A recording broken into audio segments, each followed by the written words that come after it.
Antes da gente começar o Evangelho, passar uns recados de sempre, né? Dizer que a casa está aberta nas quartas-feiras, sextas e sábados para o tratamento. Sábado, especificamente, a gente tem atividade de evangelização infantil. O que são essas atividades de evangelização infantil? É um grupo de evangelizadores que fazem atividades lúdicas com crianças e pré-adolescentes, do 0 aos 14 anos de idade. Então, se porventura vocês tiverem filhos, sobrinhos, netos, enfim, ou conhecer alguma pessoa que queira trazer alguma criança ou pré-adolescente para estar participando dessa atividade, sejam bem-vindos, tá? Nos sábados também nós temos os atendimentos que nós fazemos durante a semana, a partir das 9 da manhã. Então, se vocês não conseguirem vir na quarta, não conseguirem vir na sexta, vocês podem estar vindo aos sábados também, porque o atendimento é normal. Tem orientação, tem o passe, tem as reflexões do Evangelho normalmente, tá bom?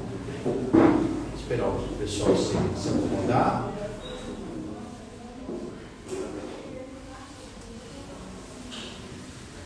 Bom, vamos então nesse momento serenar os nossos pensamentos, acalmar o nosso coração, buscar mentalizar Jesus, nosso Mestre,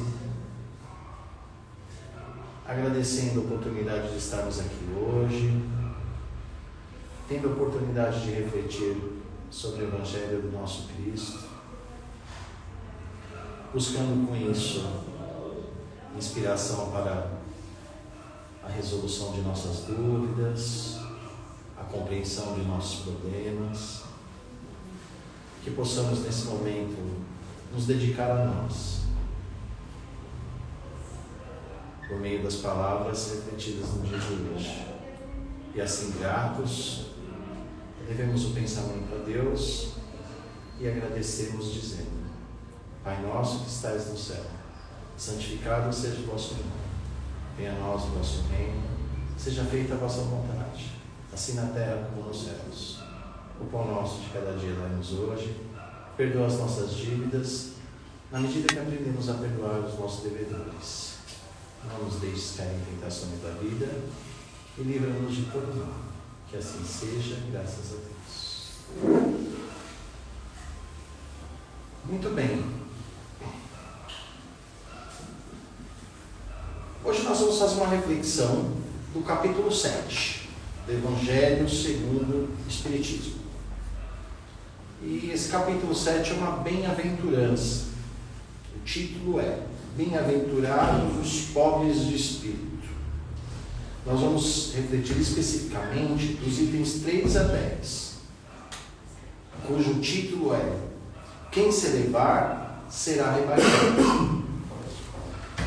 Bom, primeiramente, antes da gente refletir sobre esse tema, é necessário esclarecer o que é uma bem-aventurança.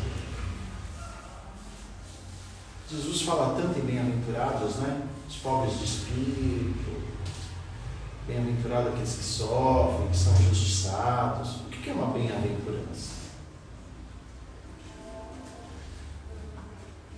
A gente pode entender bem-aventurança como uma graça. Que bom aqueles que são pobres de espírito. Que graça, que felicidade. Podemos dizer que bem-aventurança é uma condição de júbilo, por nós termos a condição que Jesus coloca nesse caso, no tema de hoje, pobres de espírito. E o que é pobres de espírito? Não é os espíritos de porco, tá? Eu estava comentando lá fora. São os pobres de espírito. Essa pobreza tem a ver com pobreza material? Não. A pobreza material não tem nada a ver com a pobreza espiritual.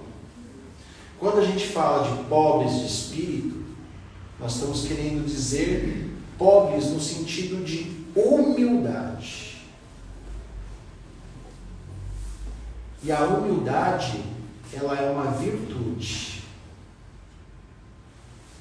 É algo que nós conquistamos de acordo com o nosso progresso espiritual. Nós não compramos ela no mercado, nós não adquirimos essa virtude de um dia para o outro, e muito menos de uma existência para outra. Porque a humildade é uma virtude, e toda virtude é uma conquista do Espírito. Mas que virtude é essa? A humildade nada mais é que nós termos consciência da nossa condição e das nossas limitações. A palavra humildade, se vocês buscarem no dicionário, ela vai estar sintetizada da seguinte forma: ter consciência de nossas limitações. Então, sermos humildes é, antes de mais nada, termos consciência de quem somos, das nossas limitações. E Jesus, nesse capítulo, nessa passagem, que eu vou pedir licença para ler para vocês, vai falar sobre a importância da humildade para o nosso progresso espiritual. Eu vou ler, que é uma passagem bem rápida, que está em Lucas, capítulo 14, versículos 7 a 11.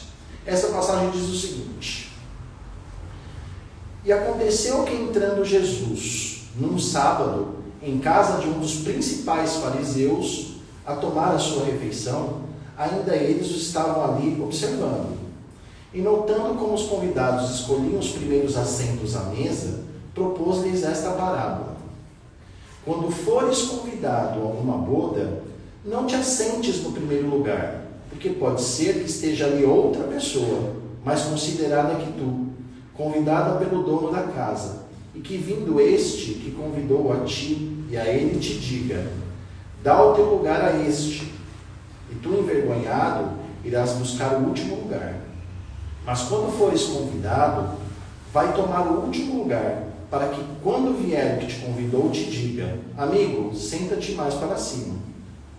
Servir-te-á isto então de glória, na presença dos que estiverem juntamente sentados à mesa. Porque a todo aquele que se rebaixa será elevado, e todo aquele que se eleva será rebaixado. Então, nessa passagem de Lucas, Jesus deixa claro, quando você estiver numa festa, obviamente ele está usando o sentido figurado aqui, para fazer uma metáfora, para dizer o seguinte: se limite a sentar nos bancos de trás, porque é melhor você sentar atrás e o dono da festa chamar você para frente pelo mérito e pela consideração que você tenha, do que você se achar importante sentar na frente e o dono da casa, da festa, te colocar para trás. Então, essa passagem ele ressalta o que eu comentei com vocês sobre pobres de espírito, sobre humildade como virtude. Ser rico, ser pobre materialmente não tem nada a ver com humildade.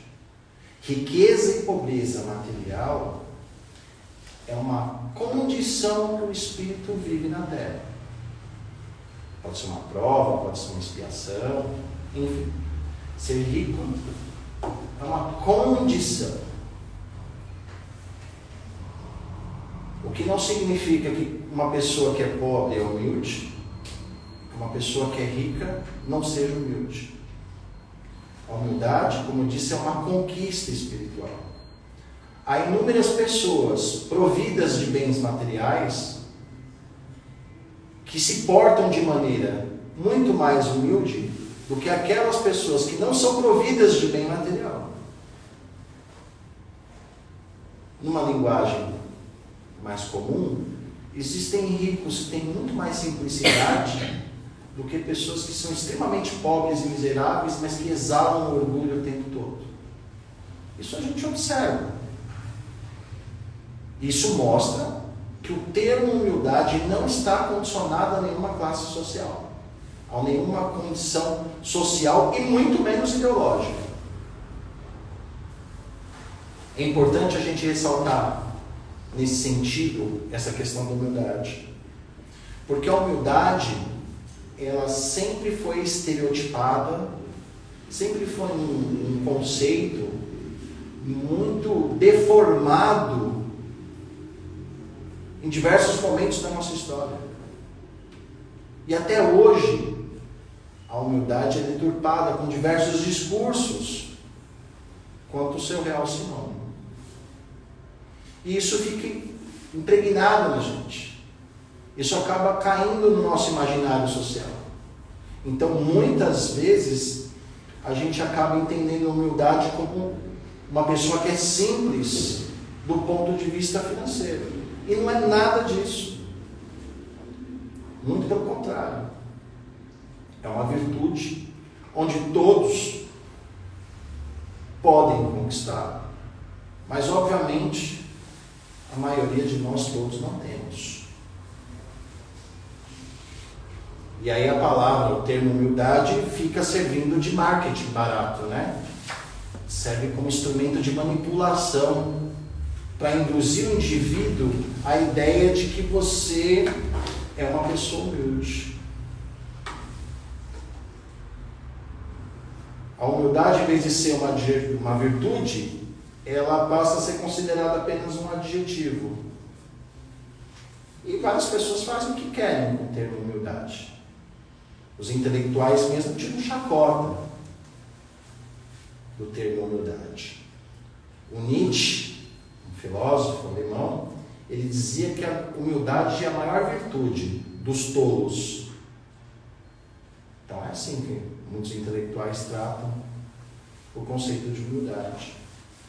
Outras pessoas colocam o termo humildade como condição de autopromoção.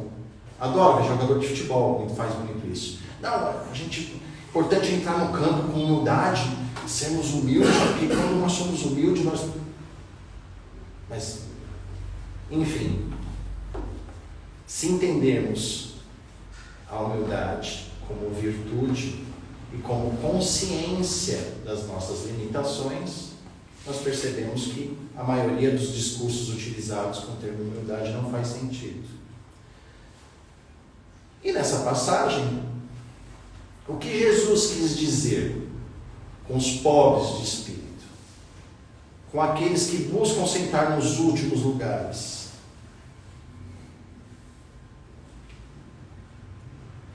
Que a humildade, ela deve ser praticada. E a gente só pratica algo quando a gente conquista isso. Quando a gente se esforça para isso. Se você pegar os gregos, a filosofia grega, a humildade, a palavra humilde, vem de humus, significa terra. Sabe aquele ditado popular da vovó? Quando a gente apronta e é criança, a vovó fala: olha, pé no chão, meu filho. Sabe o pé no chão? A humildade vem desse conceito. O grego entendia a humildade como aquela pessoa que tem os pés no chão, está próximo da terra, não está flutuando, viajando na maionese, como dizem por aí. Ou seja, é o termo correto da humildade, ter consciência das nossas próprias limitações.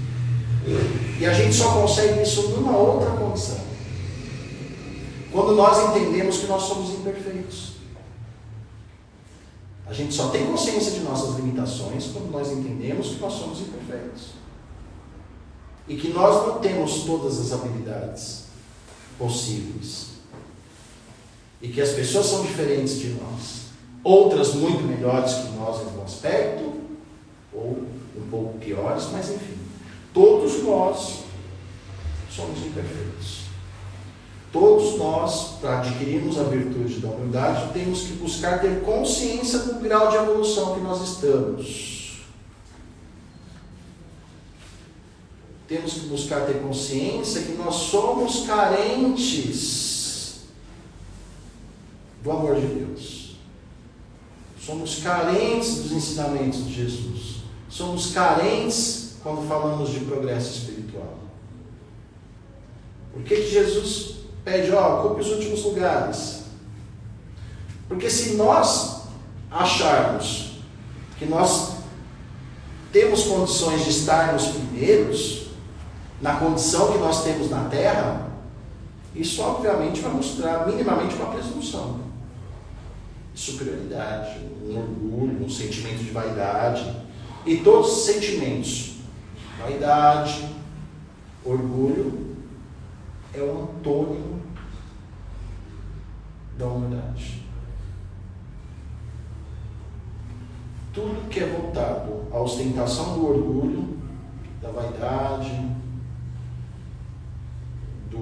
da presunção, é o inverso da humildade. E por que eu afirmo que a maioria de nós não somos humildes?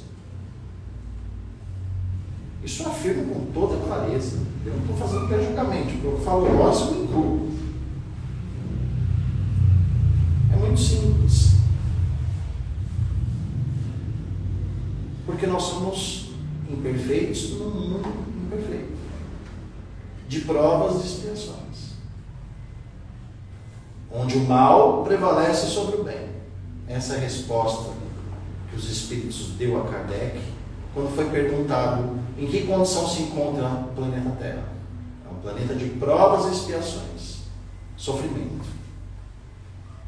Tá? A gente vem aqui para provar alguma coisa ou para expiar alguma coisa. Onde o mal prevalece sobre o bem. Se a gente colocar no papel, o mal prevalece sobre o bem. Não há ilusões. Não há ilusões. Mas existe esperança, não existe? Claro que existe. O mundo pode melhorar? Claro que pode, se nós melhorarmos. O mundo não é um sujeito à parte. O mundo é um conjunto de pessoas. Se nós não melhorarmos, o mundo não vai melhorar. E não adianta a gente esperar o outro melhorar para a gente poder melhorar. Não tem lógica. E por que as pessoas não gostam de falar desse tema? Humildade. Porque a humildade tem uma outra coisa, que é muito chata. Ela nivela as pessoas. Todos nós somos iguais. Mas você é o Ela nivela. O cara que é bilionário, do miserável, do inteligente, do não inteligente, ela nivela. Porque é uma virtude que qualquer um pode obter, independente da sua condição. Porque Deus não criou várias espécies de seres humanos. Ele criou uma só. Quem criou essa ideia de existir pessoas superiores e pessoas inferiores foi o próprio ser humano. Deus criou todos nós simples e ignorantes. Quem inventou que um é melhor que o outro foram os nossos seres humanos. Com qual critério? De interesse. Lembra quando eu falei aqui no começo que o termo humildade é distorcido para dizer que alguns são humildes e outros não são? Então é o ser humano que cria estereótipos classificando os próprios seres humanos. Mas em termos de origem, todos nós somos iguais. Em termos de erros, todos nós erramos. Em termos de acerto, todos nós acertamos. E cada um evolui de acordo com o seu interesse, com as suas escolhas. A humildade nada mais é que você ter clareza de que a sua condição te limita. Não te impossibilita, tá? Deixa eu traduzir aqui, deixar bem claro. Mas você tem limitações, porque nós somos espíritos imperfeitos. Quando a gente esquece disso, Aí a gente vai para o oposto da humildade, que é o orgulho. E o tempo todo nós somos bombardeados para exaltar o ego e o orgulho. O tempo todo nós temos diversos pensamentos, ideias, ideologias que inspiram no ser humano a prática orgulhosa. Aí, o estereótipo dele se achar melhor. De ele criar comportamentos que, ao invés de fazer ele conquistar um autoconhecimento, né? Ele esquece o autoconhecimento e coloca a ilusão de que ele é melhor que o outro. Por que isso acontece? Porque nós somos fracos moralmente. E o orgulho está intrínseco no pensamento da humanidade desde os primórdios. Pega a história. Quem são os reis na história? Quem são os mais exaltados na história? São aqueles reis conquistadores, cheios de dinheiro, de poder, né? A história o tempo todo. Pega assassino e transforma em herói. Né? Quantos assassinos, bandidos são estereotipados como heróis? Viram estampa de camiseta. O que ele tem de humildade? Quantos ladrões são colocados como heróis na história da humanidade? Enquanto os humildes geralmente são rechaçados, né? Morrem na cruz e colocam uma placa em cima. Esse é o rei dos judeus, como foi com Jesus. Colocam uma cruz e põem de cabeça para baixo para humilhar, como foi com Pedro. E quantos outros foram perseguidos? Assassinados, como foi Gandhi. Tratados como loucos, internados em hospícios. E quantos anônimos que a história não conheceu, que fizeram tanto bem para a humanidade. Mas nós colocamos como heróis exemplos de reis orgulhosos, até mesmo de vassalos heróis. Aquela pessoa que tem uma origem financeira, olha como é que está intrínseco, né? E de repente tem uma ascensão social e vira herói. Olha, ele era tão miserável, olha como é que ele virou um herói, né? Mas ninguém conta que para isso ele seduziu alguém, matou alguém, roubou alguém. Tá? Pega aí, tem vários na história, né? Tem vários, pega a história da Chica da Silva. Tá? Eu não vou entrar em detalhes, porque se eu for contar a história, na atualidade é o que mais tem, né? Pessoas que querem confundir humildade com condição financeira e que depois que elas ascendem a um certo padrão social, andam com relógios caros, ostentam hotéis caros. Mas não importa, ele é humilde, ele veio da pobreza. Tem um monte de histórias assim. Então, a nossa história é feita para coibir o que é a humildade. Porque a humildade, ela incomoda os orgulhosos. A humildade, ela incomoda aqueles que buscam o poder.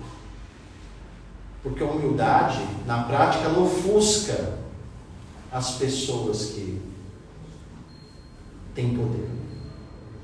E nossa sociedade é inspirada o tempo todo por pessoas que querem o poder, que querem ostentar o orgulho. Olha a TV. Assista uma novela. Assista os filmes hoje em dia. o tanto de conteúdo que estimula a pessoa a enaltecer o ego, o orgulho, com aquela mentira, não, você pode vencer, você vai conseguir.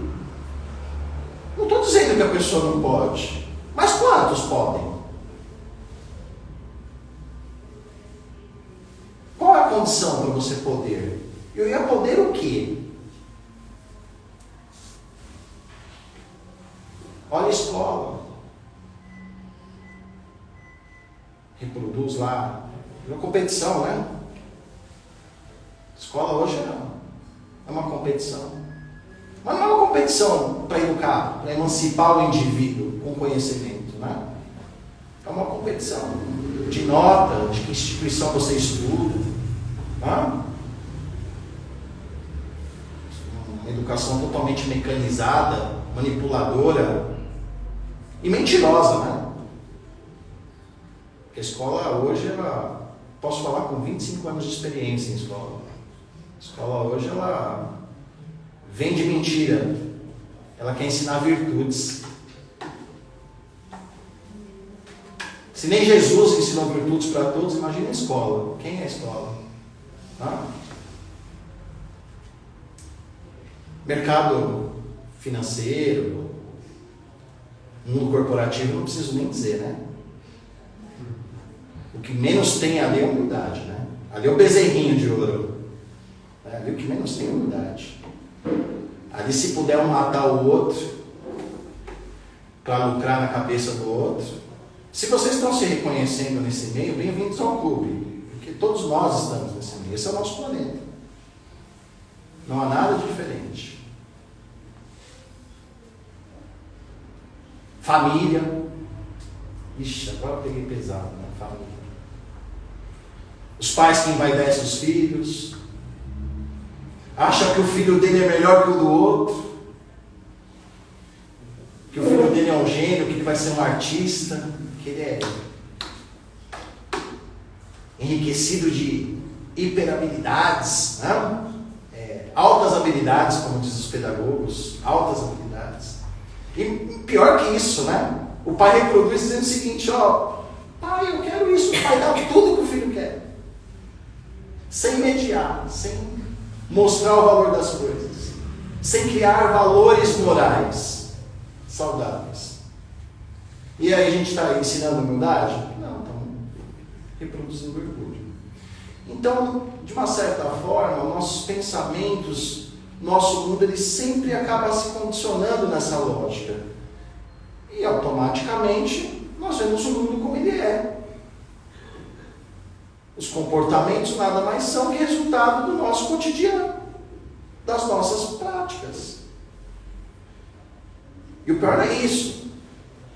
E que muitas pessoas, às vezes, você vê as pessoas, nossa, eu já vi inúmeras, que quando você vai conversar esses assuntos, ela fala, não, imagina, eu não me acho tão ruim assim não, eu sou perfeito, quando eu morrer eu vou para o céu. Os espíritas gostam de falar que vão para o nosso lar.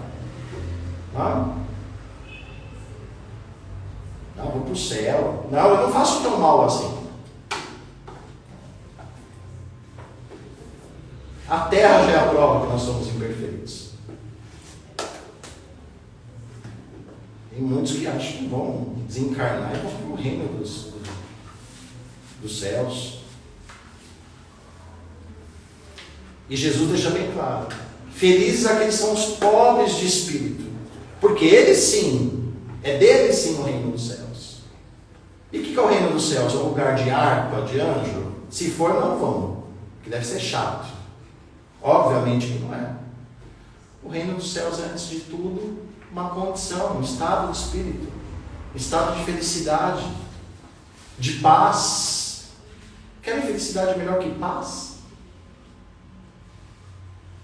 No livro dos Espíritos foi perguntado por Santo Agostinho, se eu não me engano, a pergunta 921, alguma coisa assim. Qual é o meio mais eficaz de nós conseguirmos atingir a felicidade? Desculpa, estou confundindo a pergunta. Qual é o maior grau de felicidade que nós podemos ter no planeta Terra? Essa foi a pergunta. Não é 921, não. Pensei uma pergunta e falei. A pergunta é a seguinte: qual o maior grau de felicidade que nós podemos ter na Terra?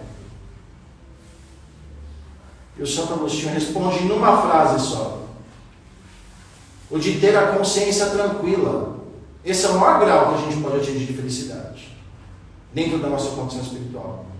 E ter a consciência tranquila é não fazer mal aos outros, é não sermos orgulhosos, é ter humildade de reconhecer as nossas limitações, não cobiçar o outro, não ter inveja do outro.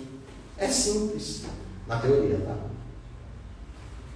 Então, quando a gente busca entender a humildade dessa forma, quando a gente começa a compreender as nossas fraquezas, é que a gente vai ter condições de lutar pelo nosso progresso. Porque como é que eu vou progredir espiritualmente se eu não sei quem eu sou? Quais são realmente as minhas fraquezas? Porque eu só vou combater o orgulho se eu reconhecer quais são as minhas fraquezas.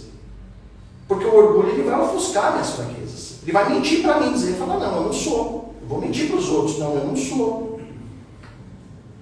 E quando a gente começa a buscar a virtude da humildade, a gente começa a perceber as nossas limitações, as nossas carências. E ao mesmo tempo a gente desponta as nossas potencialidades morais. E com isso a gente começa a criar as nossas possibilidades de progresso. A gente deixa as ilusões de lado. A gente deixa as mentiras. Não que os outros mintam, nós mentimos para nós.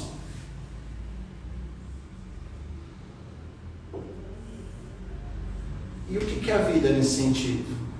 A vida nada mais é que aquilo que nós oferecemos para ela. Se nós mentirmos para a vida, ela vai mentir para a gente. Se a gente oferecer o bem para a vida, a gente vai colher o bem da vida. Se a gente oferecer o mal, a gente vai colher o mal. Essa é a lei. Fez o bem, colhe o bem. Fez o mal, colhe o mal. Sem contar que buscar praticar a humildade, você cativa as pessoas que estão ao seu lado. Mas cativa não no sentido de conhecimento, de reconhecimento, de manipulação. Muito pelo contrário. Você se protege porque as pessoas passam a te olhar com respeito e admiração. Eu não vou atrás daquela pessoa para tramar maldade, porque ela não é ambiciosa. Não adianta eu falar, porque ele não vai me ajudar a derrubar o gerente da empresa com intenção de cargo, porque ele vive uma vida simples. Entende como é que a humildade te blinda? E essa blindagem é você buscar os últimos lugares na cadeira, como Jesus nos diz. É só a humildade que vai criar essa condição, esse progresso para o nosso espírito. Sem contar que quando nós somos humildes, nós aprendemos a nos colocar no lugar dos outros e percebemos que nós não somos melhores que eles. Nós percebemos que não devemos julgar ninguém.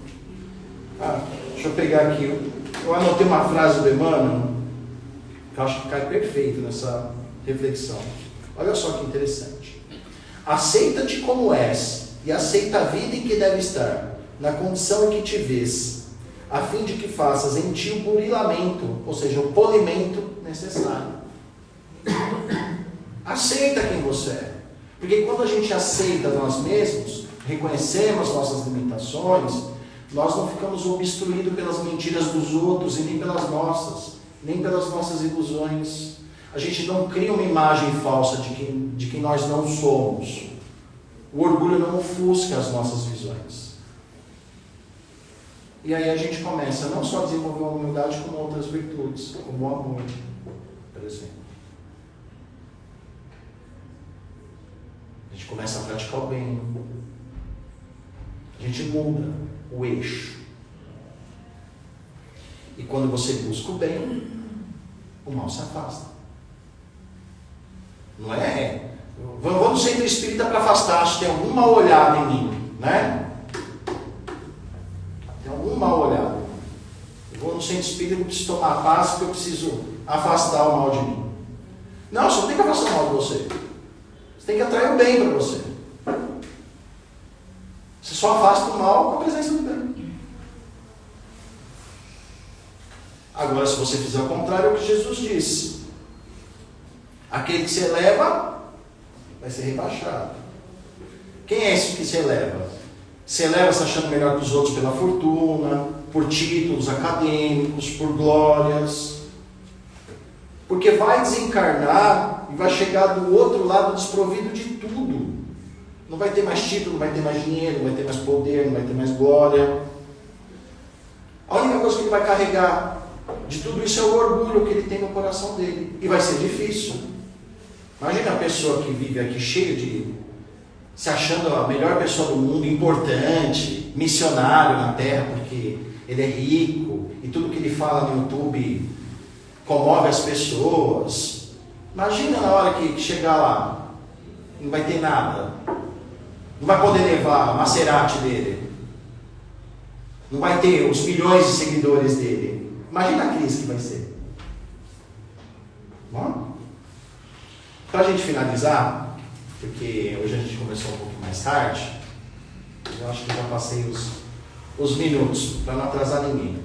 Eu trouxe uma história do Chico muito rápida, eu já contei ela aqui algumas vezes, mas eu sempre falei em escola, eu gosto de repetir. Eu penso que a gente aprende por repetição.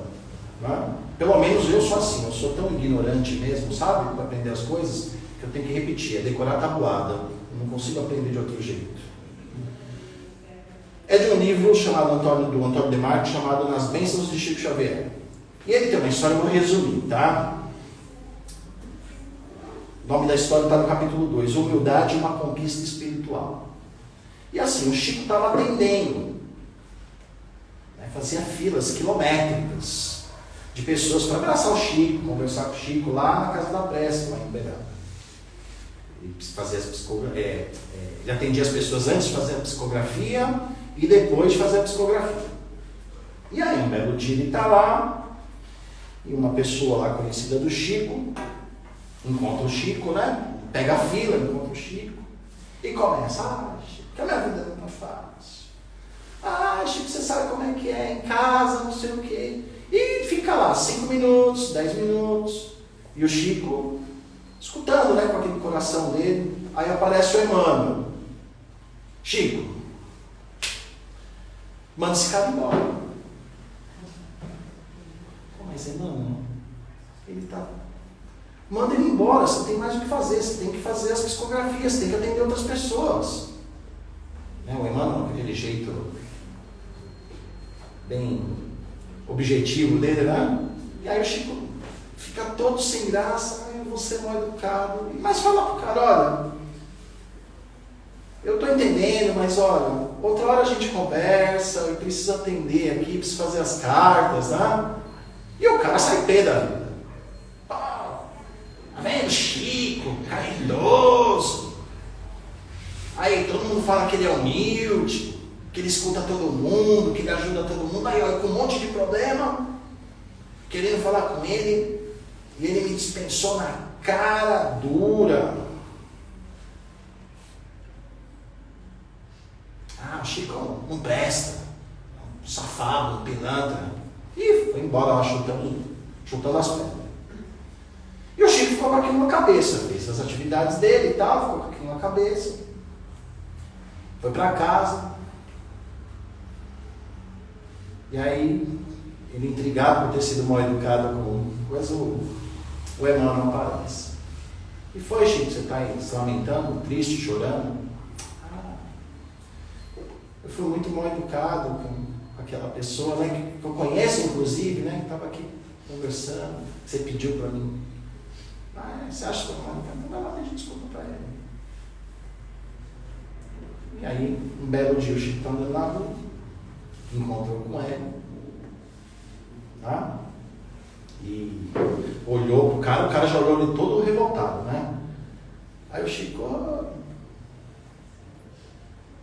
bem, eu queria pedir desculpa.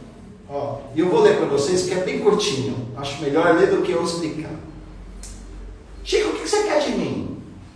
Olha, apenas apenas queria te pedir perdão, meu irmão. Talvez aquele dia eu não tenha sido mesmo educado com você, mas queria pedir que você não guardasse mágoas em seu coração e que pudesse me perdoar. Então, com semblante carregado de ironia, o homem perguntou de forma áspera: Chico, você está me pedindo perdão porque você é humilde ou porque você não tem vergonha na cara? Chico abaixou a cabeça e com a voz comedida respondeu: meu irmão, estou te pedindo que me perdoe porque eu não tenho vergonha na cara, porque humildade eu ainda não tenho.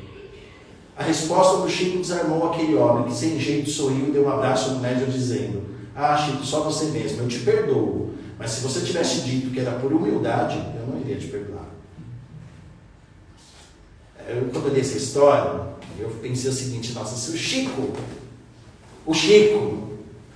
que não é um Deus, não é um santo, mas obviamente é um espírito que vem com um compromisso na Terra, com uma bagagem espiritual muito maior que o da maioria, pediu desculpa porque ele não tem vergonha na cara, porque ele não tem humildade. Imagina nós. Não ter vergonha pra gente é pouco, né? Que a gente reflita então sobre o tema de hoje, não? E que Jesus abençoe todos nós.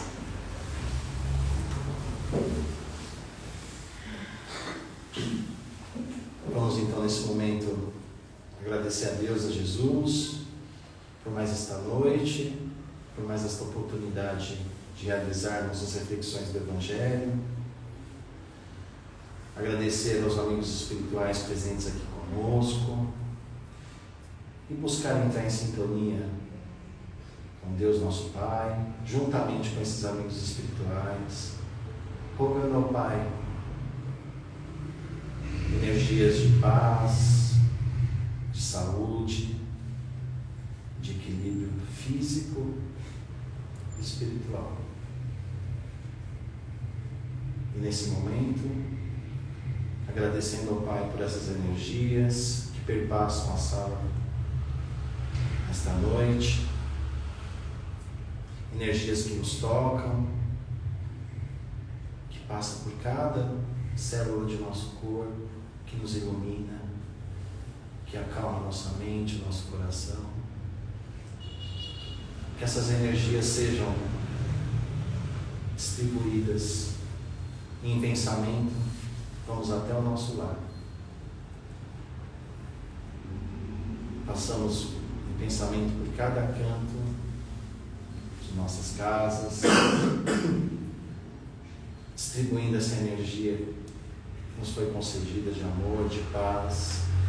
Que essa energia perpasse em cada canto de nossa casa e tire todas as energias negativas que lá existam.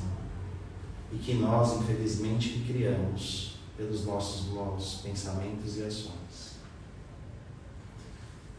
Que nossa casa se torne um foco de luz. E que essa luz possa se refletir e que seja distribuída também na casa de nossos amigos, nossos familiares, enfim. Aquela casa que nos vem em pensamento e que nós sentimos a necessidade. Que ela também ilumine esta casa,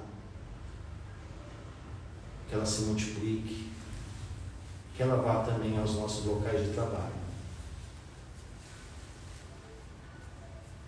serenando as pessoas que lá trabalham conosco, mesmo aquelas que nós não aprendemos a compreender. Que limpe a psicosfera do nosso trabalho, o lugar onde ganhamos o pão no nosso dia a dia.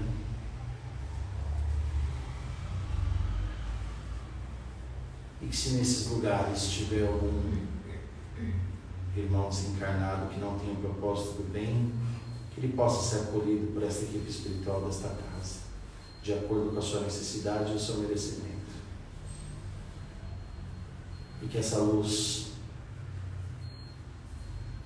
se reflita também a todos os necessitados nas ruas, nos hospitais, nos presídios,